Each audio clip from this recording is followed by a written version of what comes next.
Hey everybody, welcome to my YouTube channel. Today's video is all about dolls that I wanted when I was a kid, but for whatever reason, as an adult with purchasing power, I still have not added these dolls to my collection.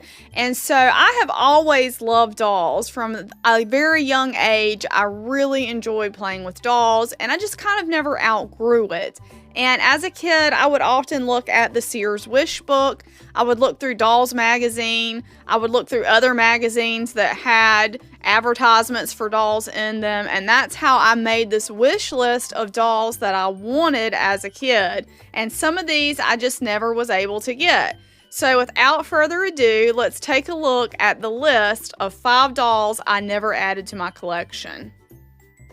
Number 5 on my list is the Danville Mint Shirley Temple dress-up doll, and I'm kind of laughing because I obviously didn't want her too bad, as I had one of these come through my hands a couple years ago.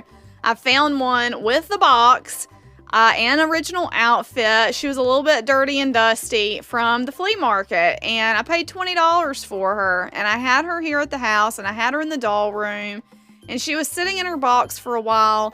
And the problem is I was just absolutely out of shelf space. That is an issue that I have. And so I ended up selling her on eBay. And so to say that I wanted her really badly as a kid is kind of funny because, you know, I had her and then I ended up selling her as an adult. But you can see on eBay, her outfits and the doll herself are fairly inexpensive. You can find the doll with the box. You can find the outfits. None of them are extremely expensive, and if I really wanted to add her, I could. Now, I always like to look at completed results to see what they actually sold for, and so when I look at that, you can see the outfits are $25. One sold for $20 with $12 shipping. So I really wanted her as a kid, but as an adult collector, she's just not at the top of my priority list anymore. Number 4 on my list is Talking Cricket. You would put a cassette in her and she would read you a story and talk to you. A friend of mine had this doll when I was a kid, and I really wanted one too. I thought she was just the most amazing doll ever, but I never ended up getting one when I was a kid. But before we talk about her anymore, let's watch her commercial. Hi, Cricket, you and me, we are new. Think of all the fun things we can do together, just we two, me and you. You know, we can play dress-up and cook together and play games together, even read together. That's great, Cricket. Together, just we two, me and you. I'll be talking to you. So I think you can see why I loved her, but she was $74.99, which was a lot of money back then for a kid that wasn't even 10 years old yet. So I never actually got one. The thing is, though, I see her all the time at yard sales and flea markets now, and on eBay, she's not too expensive. Really, the shipping for her is what's so expensive because the doll is almost 6 pounds with all that equipment inside of her. So why don't I have one? Well, first of all, Cricket is a huge doll, and I'm just not willing to give up the real estate in my doll room to get her. So that's why I've passed on her all these years. But I still think she's a fun doll, and I have great memories of her. Number 3 on my list is a Jean Marshall doll. Now, Jean came out in 1995, and I was 12 or 13 years old when I first saw her. And the first time I saw her was in an Ashton Drake advertisement that was in a magazine at my grandma's house, because my grandma had a lot of magazines and I'd always flip through them to look for the Ashton Drake and the Danville Mint advertisements to see what dolls were out. And I just loved Jean. I thought she was so beautiful. I felt like she was a grown-up Barbie for a grown-up collector like me because, you know, at 12 years old, I was 100% a grown-up collector. That is what I thought of myself, and I really wanted a Jean doll, and I was never able to get one, of course, because I wasn't, you know, an adult and I didn't have a job.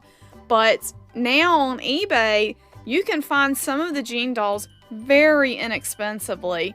You know, they sell for $20, $30. I could go back and get one of these dolls that I really, really wanted.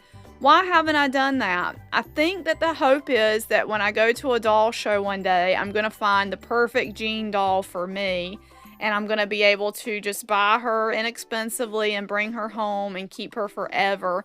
And you can see the sold prices on eBay aren't bad, but of course with shipping costs a little bit. So while I always love Jean and I would like to add one to my collection, I'm just holding out for the hopes that I can bring one home from a doll show one day and add her to my ever-growing collection of fashion dolls that I have.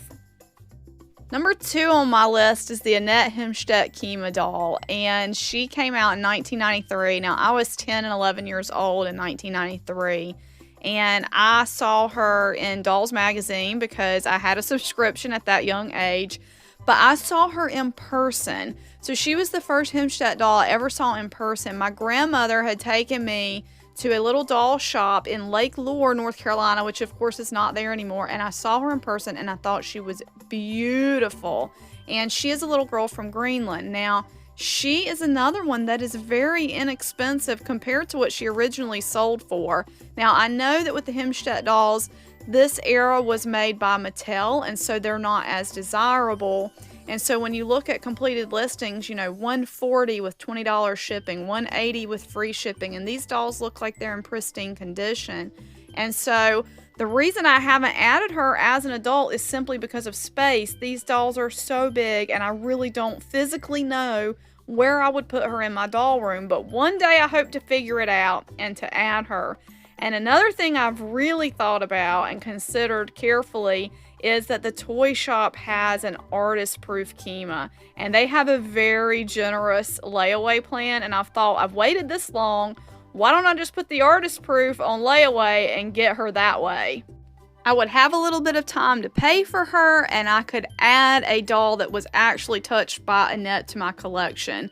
But only time will tell if I decide to do this. The number 1 doll I wanted when I was a kid that I still haven't added to the collection is Neptune Fantasy Barbie from 1992. Picture it, 10-year-old Allison. This is all she wants for Christmas. She's seen it in the Sears Wish book. She saw it in person at a Christmas show where a lady had a booth full of dolls for sale. And this is a beautiful doll. She had a stunning turquoise gown that was covered in sequins. And she was just the prettiest doll I felt like I had ever seen in my life up to that point. But picture this too, she was over $100 and I was 10 years old. Now you can find her fairly inexpensively on eBay. She kind of sells all over the map, just depending on whether she's loose or whether she still has her original box. I don't need her original box and all that stuff. So I am just hoping that one of these days I will come across a Neptune Fantasy Barbie at one of the doll shows I go to. I don't actively follow this search on eBay, but you can see there's one that sold for $65. There's one that sold for $30. That was probably mine because I'd be willing to pay $30 for her, no problem. But again, I'm just kind of waiting until I guess I find her at a doll show and for the right price and bring her home for my collection. Now, the very next year in '93, my mom decided that I would take care of a doll this expensive and this nice, and I was given Masquerade Ball Barbie, which you can see here. And then every year after that, I got the Mackie Barbie. Now, the first edition gold Barbie was given to me by a dear friend of mine, and one day I really hope to finish out the Bob Mackie collection from the 90s. So here's Happy Allison in 1993 with her Masquerade Ball Barbie. Okay guys, so thank you very much for watching from 15-year-old Allison seen here with her collection and from 37-year-old Allison here talking to you now. Let me know in the comments below, what's the doll that you really wanted from your childhood, and have you been able to add it to your collection or not? If you like this video, please give it a big thumbs up. Please subscribe if you're not subscribed, and I'd love if you'd share this video with a friend. Thanks again for watching. We'll see you next time. Bye-bye.